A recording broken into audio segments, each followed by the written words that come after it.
Morning. Bali, nagpalit tayo ng pressure pump sensor, SPC. So, dahil lumabas sa scanning is P1185 low pressure. Sinubukan ko nagpalit ng rail kaso ayaw. Ayan, ito yung pinultang ko. Kinuha ko dito sa makina. So, kakabit lang. Start natin.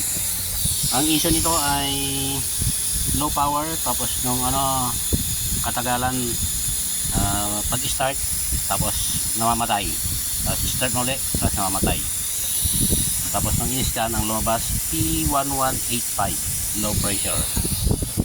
Start natin.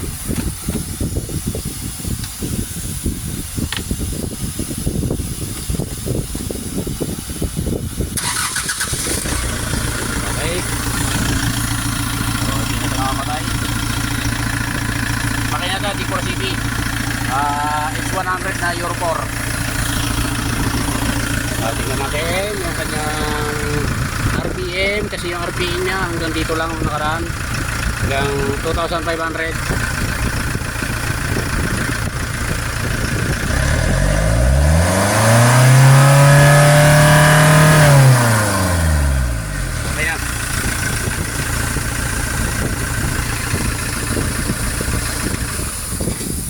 Okay.